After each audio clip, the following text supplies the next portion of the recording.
عجیب بلاغت ہے.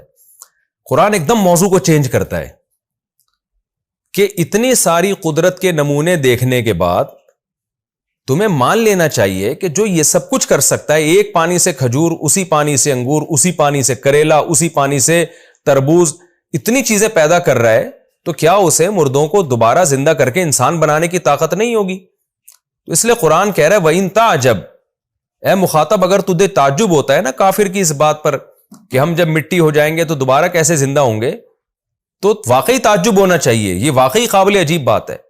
یعنی کافر تو اس پہ تعجب کر رہا ہے کہ اسلام یہ کہتا ہے کہ ہم مر کے دوبارہ زندہ ہوں گے.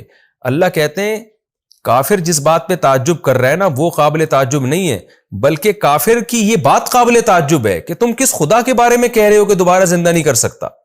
تو اس لیے قرآن کہہ رہا ہے وَإِن تَعْجَبْ، اے مخاطب یا اے نبی اگر آپ کو تعجب ہوتا ہے، فَعَجَبٌ قَوْلُهُمْ، تو واقعی ان کا یہ قول بڑا عجیب ہے، قابل تعجب ہے، جتنا حیران ہوا جائے کم ہے. وہ کیا؟ اِذَا كُنَّا تُرَابًا، کہ جب ہم مٹی ہو جائیں گے، اِنَّا لَفِي خَلْقٍ جَدِيدٍ، تو کیا ہم دوبارہ ایک نئی تخلیق میں ہوں گے.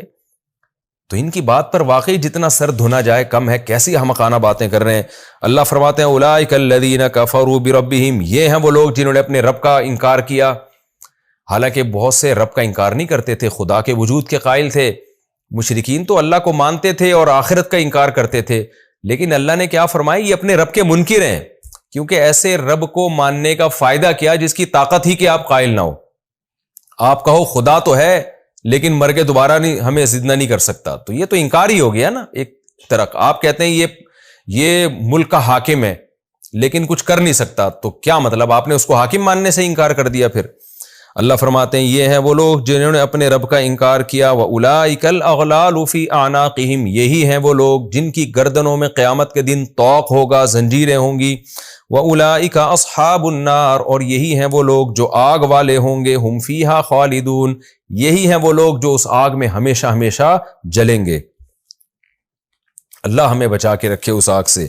وَيَسْتَعْجِلُونَكَ بِالسَّيِّئَةِ قَبْلَ الْحَسَنَةِ، وہی ہٹ دھرمی کی بات. ایسے دلائل قرآن دے رہا ہے تو مشرکین فوراً کہتے تھے عذاب لے آؤ بھائی، ابھی فوراً لے آؤ، یہ جہنم کی وعیدیں کیوں سنا کے رکھی ہوئی ہیں. تو قرآن کہتا ہے ان بدبختوں کو دیکھو وَيَسْتَعْجِلُونَكَ بِالسَّيِّئَةِ، یہ لوگ برائی میں جلدی کر رہے ہیں قبل الحسنہ، اچھائی سے پہلے.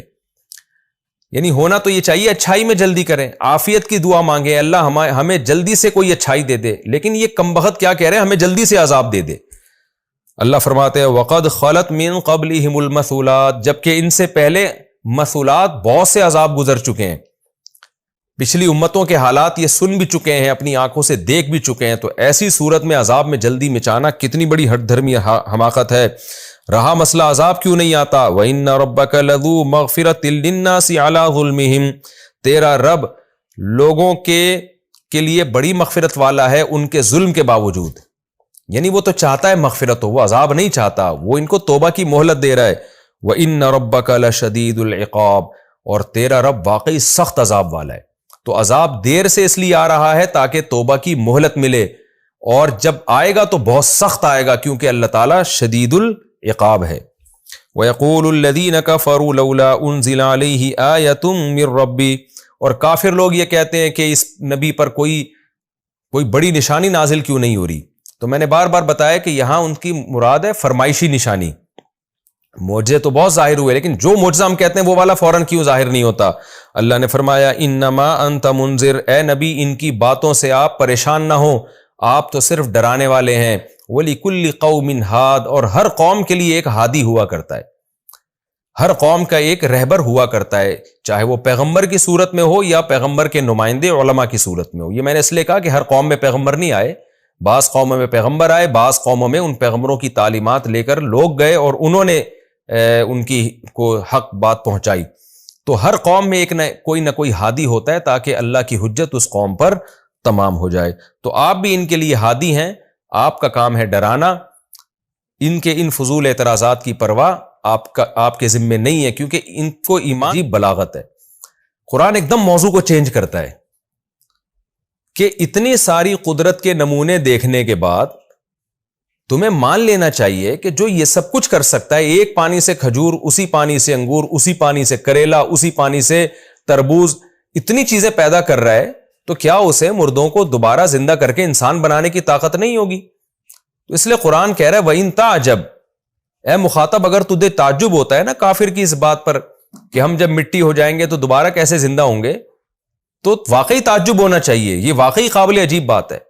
یعنی کافر تو اس پہ تعجب کر رہا ہے کہ اسلام یہ کہتا ہے کہ ہم مر کے دوبارہ زندہ ہوں گے، اللہ کہتے ہیں کافر جس بات پہ تعجب کر رہا ہے نا وہ قابل تعجب نہیں ہے، بلکہ کافر کی یہ بات قابل تعجب ہے کہ تم کس خدا کے بارے میں کہہ رہے ہو کہ دوبارہ زندہ نہیں کر سکتا۔ تو اس لیے قرآن کہہ رہا ہے وَإِن تَعْجَبْ، اے مخاطب یا اے نبی اگر آپ کو تعجب ہوتا ہے فَعَجَبٌ قَوْلُهُمْ، تو واقعی ان کا یہ قول بڑا عجیب ہے، قابل تعجب ہے، جتنا حیران ہوا جائے کم ہے۔ وہ کیا؟ اِذَا كُنَّا تُرَابًا، کہ جب ہم مٹی ہو جائیں گے، اِنَّا لَفِي خَلْقٍ جَدِيدٍ، تو کیا ہم دوبارہ ایک نئی تخلیق میں ہوں گے؟ تو ان کی بات پر واقعی جتنا سر دھنا جائے کم ہے، کیسی احمقانہ باتیں کر رہے ہیں۔ اللہ فرماتے ہیں اولئک الذین کفروا بربہم، یہ ہیں وہ لوگ جنہوں نے اپنے رب کا انکار کیا۔ حالانکہ بہت سے رب کا انکار نہیں کرتے تھے، خدا کے وجود کے قائل تھے، مشرکین تو اللہ کو مانتے تھے اور آخرت کا انکار کرتے تھے، لیکن اللہ نے کیا فرمایا، یہ اپنے رب کے منکر ہیں، کیونکہ ایسے رب کو ماننے کا فائدہ کیا جس کی طاقت ہی کہ آپ قائل نہ ہو۔ آپ کہو خدا تو ہے لیکن مر کے دوبارہ نہیں ہمیں زندہ نہیں کر سکتا، تو یہ تو انکار ہی ہو گیا نا۔ ایک طرح آپ کہتے ہیں یہ ملک کا حاکم ہے لیکن کچھ کر نہیں سکتا، تو کیا مطلب آپ نے اس کو حاکم ماننے سے انکار کر دیا۔ پھر اللہ فرماتے ہیں یہ ہیں وہ لوگ جنہوں نے اپنے رب کا انکار کیا، وَأُولَئِكَ الْأَغْلَالُ فِي أَعْنَاقِهِمْ، یہی ہیں وہ لوگ جن کی گردنوں میں قیامت کے دن طوق ہوگا، زنجیریں ہوں گی۔ وَأُولَئِكَ أَصْحَابُ النَّارِ، اور یہی ہیں وہ لوگ جو آگ والے ہوں گے، ہم فیہا خالدون، یہی ہیں وہ لوگ جو اس آگ میں ہمیشہ ہمیشہ جلیں گے۔ اللہ ہمیں بچا کے رکھے اس آگ سے۔ وَيَسْتَعْجِلُونَكَ بِالسَّيِّئَةِ قَبْلَ الْحَسَنَةِ، وہی ہٹ دھرمی کی بات، ایسے دلائل قرآن دے رہا ہے تو مشرکین فوراً کہتے تھے عذاب لے آؤ بھائی، ابھی فوراً لے آؤ، یہ جہنم کی وعیدیں کیوں سنا کے رکھی ہوئی ہیں؟ تو قرآن کہتا ہے ان بدبختوں کو دیکھو، وَيَسْتَعْجِلُونَكَ بِالسَّيِّئَةِ، یہ لوگ برائی میں جلدی کر رہے ہیں، قبل الحسنہ، اچھائی سے پہلے۔ یعنی ہونا تو یہ چاہیے اچھائی میں جلدی کریں، عافیت کی دعا مانگیں، اللہ ہمیں جلدی سے کوئی اچھائی دے دے، لیکن یہ کمبخت کیا کہہ رہے ہیں، ہمیں جلدی سے عذاب دے دے۔ اللہ فرماتے ہیں وَقَدْ خَلَتْ مِن قَبْلِهِمُ الْمَثُولَاتُ، جبکہ ان سے پہلے مثولات بہت سے عذاب گزر چکے ہیں، پچھلی امتوں کے حالات یہ سن بھی چکے ہیں، اپنی آنکھوں سے دیکھ بھی چکے ہیں، تو ایسی صورت میں عذاب میں جلدی مچانا کتنی بڑی ہٹ دھرمی حماقت ہے۔ رہا مسئلہ عذاب کیوں نہیں آتا، وَإِنَّ رَبَّكَ لَذُو مَغْفِرَةٍ لِلنَّاسِ عَلَىٰ ظُلْمِهِمْ، تیرا رب لوگوں کے لیے بڑی مغفرت والا ہے ان کے ظلم کے باوجود۔ یعنی وہ تو چاہتا ہے مغفرت ہو، وہ عذاب نہیں چاہتا، وہ ان کو توبہ کی مہلت دے رہا ہے۔ وَإِنَّ رَبَّكَ لَشَدِيدُ الْعِقَابِ، اور تیرا رب واقعی سخت عذاب والا ہے۔ تو عذاب دیر سے اس لیے آ رہا ہے تاکہ توبہ کی مہلت ملے، اور جب آئے گا تو بہت سخت آئے گا، کیونکہ اللہ تعالیٰ شدید العقاب ہے۔ وَيَقُولُ الَّذِينَ كَفَرُوا لَوْلَا أُنزِلَ عَلَيْهِ آيَةٌ مِّن رَّبِّهِ، اور کافر لوگ یہ کہتے ہیں کہ اس نبی پر کوئی بڑی نشانی نازل کیوں نہیں ہو رہی۔ تو میں نے بار بار بتایا کہ یہاں ان کی مراد ہے فرمائشی نشانی، معجزے تو بہت ظاہر ہوئے لیکن جو معجزہ ہم کہتے ہیں وہ والا فوراً کیوں ظاہر نہیں ہوتا۔ اللہ نے فرمایا انما انت منذر، اے نبی ان کی باتوں سے آپ پریشان نہ ہو، آپ تو صرف ڈرانے والے ہیں۔ وَلِكُلِّ قَوْمٍ ہاد، اور ہر قوم کے لیے ایک ہادی ہوا کرتا ہے، ہر قوم کا ایک رہبر ہوا کرتا ہے، چاہے وہ پیغمبر کی صورت میں ہو یا پیغمبر کے نمائندے علماء کی صورت میں ہو۔ یہ میں نے اس لیے کہا کہ ہر قوم میں پیغمبر نہیں آئے، بعض قوموں میں پیغمبر آئے، بعض قوموں میں ان پیغمبروں کی تعلیمات لے کر لوگ گئے اور انہوں نے ان کی کو حق بات پہنچائی۔ تو ہر قوم میں ایک نہ کوئی ہادی ہوتا ہے تاکہ اللہ کی حجت اس قوم پر تمام ہو جائے۔